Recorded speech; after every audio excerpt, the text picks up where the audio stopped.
Thursday, December 9th, 2021. Today on the Daily Review, we discuss the third and final film in the El Mariachi trilogy, entitled Once Upon a Time in Mexico, directed by Robert Rodriguez, with your host, me, Joe LaRocca.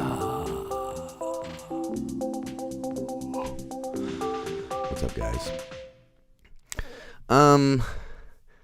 You ever see Desperado with Salma Hayek and Antonio Banderas? It's quite good for like a 90s stylized action movie. It's got like a Tarantino kind of vibe to it. Him and Rodriguez are buddies. They ended up doing the Planet Terror and Road Rage movie, whatever that one was called. I always forget it. That one's not bad. And I thought Planet Terror was funny. And I love that whole experience, the Grindhouse presentation, seeing in the theater with all the ads and stuff. That was cool. But yeah, Desperado, I saw it as a kid and was just like, thought it was a cool action movie that had like a sex scene in it. So I was like, oh, this is great. This is everything. And I remember one thing he does is he rides his spur over her buttock in a close-up. And I remember being like, is that what you do? Is that what ladies are into? Butt spurring? And then I found out later, yes, that's all they are into. And I have a collection of spurs. Yeah, I don't have much to say. I don't really feel like doing a review today. I don't know why. Maybe this is what happens if I don't do it early enough in the day. Then I lose all my pep for it. But so I watched this, and then I see this. The thing is, I remember like really enjoying it, and then watching it this time was like I felt like I was being punished or something. Like, it's so intermittently enjoyable. It really feels like just cobbled together. There's so many actors in it. Like, let me see. I wrote a bunch of them down. I mean, Johnny Depp, Eva Mendes, Cheech Marin, Salma Hayek, Enrique Iglesias, Antonio Banderas, Mickey Rourke, Willem Dafoe, Danny Trejo. There's a bunch of people in it. And they got some fun stuff in there, but the plot is so stupid. It's like Johnny Depp is like an FBI guy or CIA guy, or maybe it's FBI, I don't know. And he like wants to hire Desperado, who is essentially a folkloric figure played by Antonio Banderas, who in the two previous films like rights certain wrongs, one by taking out like a whole cartel in El Mariachi, and then in the second one taking out essentially another cartel or whatever, but for more personal reasons this time it's personal. And the original El Mariachi is like this hugely important film in the independent American movement, even though it was shot in Mexico. But he shot for like $8,000, something insane. I made that number up, but it's like some very, very small amount of money it took him to shoot it, and he shot it all MOS without sound, and then dubbed in the sound later, so it seems like kind of like a modern silent movie. I don't know, something about it feels very strange and feels very unpolished, but that works for the story about this kind of gritty, folkloric, gun-toting Robin Hood-esque figure, guitar-playing Robin Hood. And then the second one, it really is kind of designed for middle school kids, because it's all like cool. Like, he's got a gun case, and then he hits it, and it comes up, and he's got all these guns and grenades and knives and stuff. And then later he's got buddies who've got like machine gun and rocket guitars and stuff. And it just kind of has everything. And the plot is simple, very simple. So it's just like, this guy did this, and now you got to get him, And in this, it's all the third one, all this weird like interplay and backstabbing and gross like eyeball removing and stuff. It just kind of gets too silly. And then since the plot's getting complicated, they have to do too many scenes to keep juggling the plot. Whereas in the other ones, they just were like, they'd have a few down moments, and then they're just like, okay, back to the action. So it's kind of a mess. The one of the early Johnny Depp scenes, I think, that is probably the most famous scene in this movie, and maybe even worth watching it just for that scene. But God, all of this sounds just like Tarantino had a flu and he wrote something and then woke up the next day and was like, ugh, I'm not gonna make that. Yo, Robert, you want some material? That's what it feels like. But there's a scene where Johnny Depp is confronting Desperado, or L as they call him, And it's basically like, listen, what I need you to do is restore balance to this country by blah, blah, blah, and tells them the plot. He's like, this dish that I got here is slow cooked beef or pork, is something I get at every dive bar I come to in Mexico. It's my favorite dish. And you know what? This is the best I've ever had. In fact, it's so good that when I'm done eating it, I'm going to go back and shoot the cook because it's too good for this country. I need to restore the balance. And it's like, all right, there's a good, like, American metaphor kind of thing, blah, blah, blah, and a guy talking shit, like, or in terms of, like, America's political policies with Mexico and us kind of, like, looking down upon them or whatever.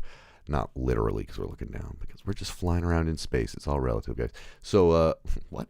And so then there's just a tracking, like a pretty sloppy tracking shot of him walking through, like at the end of the scene, just kind of like walking to the kitchen, shoots the guy, and then just keeps walking out. I remember seeing that in theater and going, okay, that's pretty bold. Just like murdering a guy you think might be like a hero, just like murder somebody.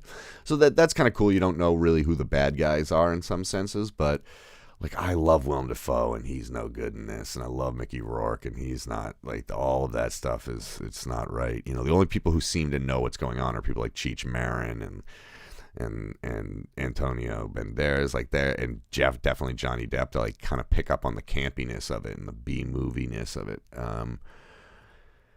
And yeah, I think that actually this is the worst one of the three, because the first one is so much heart, and I saw that at a young age, after I'd seen Desperado, but I saw it like in college as an example of like, look, if you want to make a movie, you can do it. Like a blue collar person can do it, but it's obviously it was like that and Kevin Smith, those were the blue collar filmmakers that I remember seeing when I was young, going, oh, like your dad doesn't have to own a studio or whatever, or be like a video artist like the Safdie brothers, or like run a studio like P.T. Anderson's dad. You could just be from somewhere not necessarily film centric and tell your story. If you make a good movie in Kentucky, it's the same as making a good movie in New York or L.A. Except no one will ever see it. But the big question is, does that matter? If art falls in the woods, is it still criticized? There's a line in here that I can't tell if it's incredibly cringeworthy or hysterical. But Johnny Depp says to Danny Trejo, "Are you a Mexican or a Mexican?" Now, I think it's cringy, but then Trejo gives a nice good pause and goes, "I'm a Mexican." And he kind of helps sell it. So maybe it's not stupid, but this movie's pretty stupid. It builds to a pretty good climax. But the real thing that I wanted to say about it is that I saw it when I was abroad in Italy. I took a semester abroad, which I've mentioned, I think, many times. And like I've said, there would only be, you'd only see a handful of movies in the theater there that were, they were subtitled, but there was a handful that would play. Oh, this was one of the ones that was subtitled, actually, that I just went and walked to see. But I only saw basically like 4 movies in the theater in that 4 or 5 months, which was a low scoring at that time. But also, we didn't watch any TV or any internet. So anything we saw in the theater, we were like, we saw like Mystic River. And I remember being like, that's the best movie ever made. And then I came home and watched it like a year or two later. I was like, oh, it's only okay. But I remember being like, oh, it's busting, because I was away from my home. What was it? The Intolerable Cruelty was another one. And I remember thinking that was great. And then seeing that again and being like, Jesus. And this was one of them. And I really, again, remember like walking home from it. I went and saw it alone, and I remember I just would walk there to get there, and I couldn't I didn't have the like gall to ask somebody the bus schedule, so I would just walk this like 2.5 like across the entire city to get to this one theater that would show movies with English subtitles, and I would just like make a whole day of it. And I was just like, well, I'm just being a tourist, and because you would just walk over to the Arno, the most famous river in Italy, probably next to the Po, maybe, I don't know, whatever, the Arno. It's so beautiful, and then you just walk along it. So it wasn't like a punishing walk, but a lot of times no one would want to go with me. They're like, you're going to walk all the way there? And I was like, yeah, dude, whatever. One day the world will be so disease-filled, you'll dream of being able to walk unmasked for Whoa, Joe, you've gotten really negative suddenly. Anyway, it's one of those movies that, like, yeah, if you see it in a vacuum or if you watch it on like an airplane or something, well, you would be like, yeah, it's not bad, it's pretty good. Or if you like stumbled upon it on a Sunday afternoon, not that that can really happen anymore, but I think you'd be like, oh, it's pretty good. But if you if you were like watch the other two. Well, maybe it does work if you watch the other two movies. You're like, let's finish it off because it does get bigger and dumber. Maybe that's what a sequel is kind of technically, not technically, but what always seems to happen usually.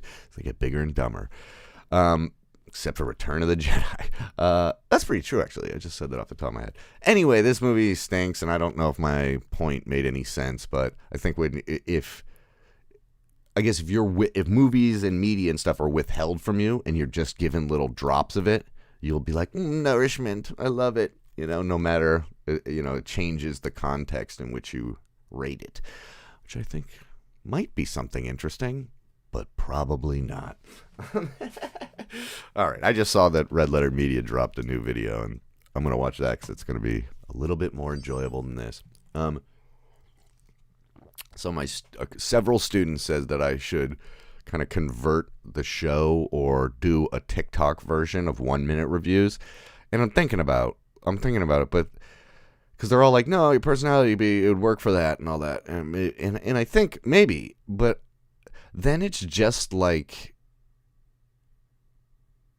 more bullshit, because what can you really say about a movie in a minute other than like joke about it, Maybe that's the way to go, because then if someone sees me be like, oh, it's good, and then it's good, oh, it's bad, then maybe they'll more like, I don't know, maybe there is benefit to it. But my thought process is like, I'll do it, but like, I'd like to have say more about it, like I've done today. Said a great deal. You know what I mean, though. So I don't know. I'm playing with the idea of some sort of JLRD. That's Joe LaRocca Daily Review TikTok. So I'm gonna work on that over break and see what I can muster. And the only reason I think they suggested it is because I complain so much about not having viewers, or like when class ends for the semester, I'm like, don't unsubscribe, just mute me. And they always laugh, and I do mean it mostly as a joke, although it is a good. Yeah, Jorge after class was like, yeah, I started following a girl who started making movies, international student, about like her time at BC. And she already has 22,000 subscribers. And she started 4 months ago. And I was like, And I go, yeah, Jorge, but is she attractive? And he's like, yes. I was like, well, Gee, I wonder why an attractive college student gets more views than me. Anyway, wait till I release my sex tape with all the spurs in it. The butt spurs. Okay. Maybe that's what I should name the band. Butt Spurs. The band.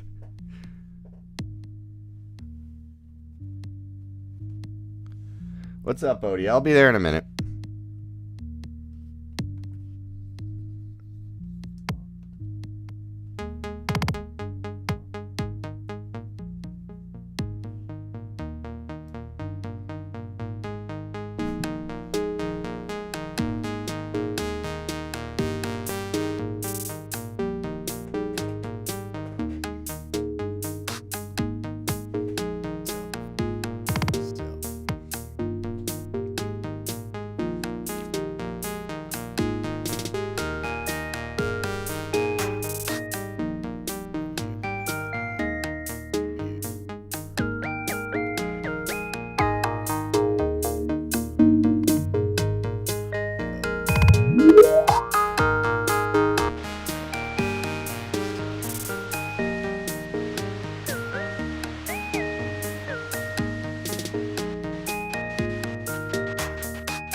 All right, guys. Talk to you tomorrow. I will do 5 Favorite Fridays. Sorry for last week. Missed it. And then I didn't feel like going back. But I'm gonna probably stop that at the end of the year and just do 5 Favorite Fridays as part of Friday's show. You know what I mean? Why separate it? Because it's not like it's getting more attention to the channel. And if people like it, then they're more likely to watch Friday's episode. I need like a PR team. I need like somebody who does this and knows what the F they're talking about. I need an intern. Who wants to be my PR intern? Please. I need a viral marketing team too that I pay in Monster Energy drink or something. Okay. Thank you for watching. Talk to you soon. You don't have to watch this movie. But if you want to get drunk and watch it, you'll probably have a good time. Because you'll miss all the stupid stuff in your drunken haze. But you gotta love Robert Rodriguez, and all the people in this movie are so good in terms of, acting potential. Eva Mendes and Salma Hayek and all them. Anyway, peace and love. Talk to you soon.